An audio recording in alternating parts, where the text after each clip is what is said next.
is known as the Great Awakener. Okay, this video is about Uranus, as I've explained to you. So now, Uranus is about innovation.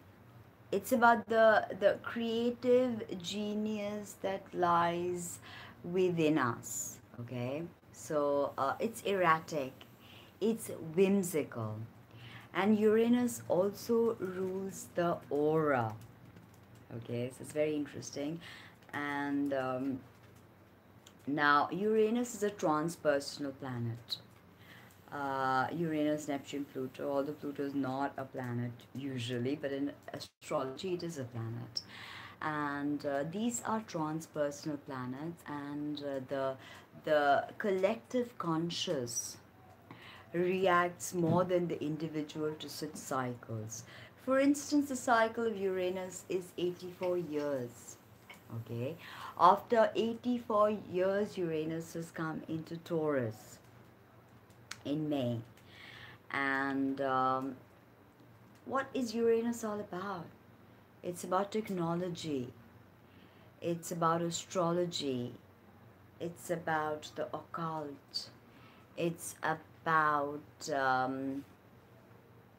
uh, the community. Uranus has a lot to do with the community. Look at the sign it rules, Aquarius. Aquarius is truly the archetype of the philanthropist and the innovator. But this innovator innovates to uplift his community. And when we discuss Aquarius or Uranus, things get really interesting because humanity as a whole is operating from an Aquarian ascendant at this moment. Okay, there's a dispute on this, so I do believe that this is the age of Aquarius. So there.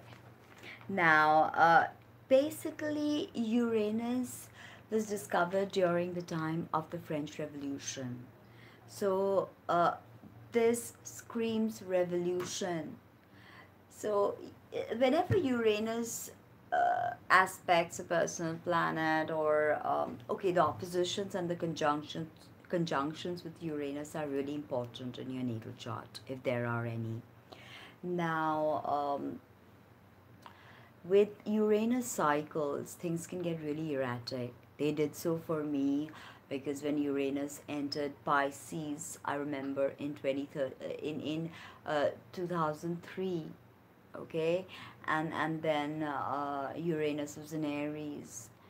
So life was very chaotic with those points, and this Uranus Pluto square that's been going on, okay, from 2014, the Great Square, and this has been really affecting all of us because Uranus brings about change, and not slow change that we can adjust to, but real abrupt, um, out of the blue, unexpected, thunderbolt like change.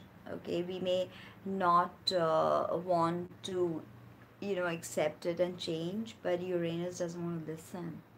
He's going to make sure that you change. Of course, there are lots of wars and there are lots of other things that happen with the Uranus cycle. Now with Uranus and Taurus, we can expect a lot of earth changes because Taurus is the earth. And of course also a lot of innovation when it comes to medicine and the human body, and innovation in art, because Taurus is also art. So there's going to be a lot of that. And with Uranus, you've got to flow, because this is really psychic, spiritual energy. It's not of this world. The energy of Uranus is not of this world. That's why we can't quite grasp it. Okay. Now, also another thing is, as we progress with Saturn cycles of Sarisatis and the Saturn return, we tend to see that Uranus and his lessons become easier for us to assimilate. Okay, all his lessons, we seem to understand them from a deeper contextual meaning. We can apply an existential filter to those experiences and really glean from them as we continue on our path of doing Saturn's karma. That's very important to understand. Now, Uranus's energy is all about entropy. Okay, it's all about chaos. It's all about if you know about the chaos theory, you have to find order out of chaos. And that's very much the spirit of Uranus. Bring order out of chaos. Okay, in fact, the universe was also formed out of chaos, right? How did things take shape? How did the universe start looking like this? You know, what is dark matter? What is antimatter? What is dark energy? We don't know. This is chaos to our brains, you know. And Uranus is this energy of not understanding quite what is going on. Nikola Tesla is probably the most Uranian energy that I can think of. Now, in filmmakers, I would say Jim Jarmusch of Coffee and Cigarettes. That's quintessential Uranian energy, where you don't care about being quirky, you don't care about being the outsider, and you are really concerned about humanity as a whole, not just selfishly that okay, I'm gonna do this for my family or for my close friends and close people. No, Uranus is all about uplifting all of us, all of humanity actually.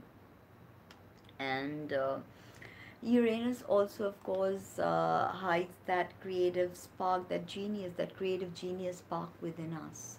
So, for instance, if say you have your Uranus in your third house, then maybe you know your communication could be extraordinary, and this can be like it can be something that people that's futuristic, because you have to understand the key word of Uranus is futuristic. All right, so I hope you like that video as much as I like making it for you. Don't forget to like, comment, subscribe, and share with your friends. This is Tina from TinaHicks.com.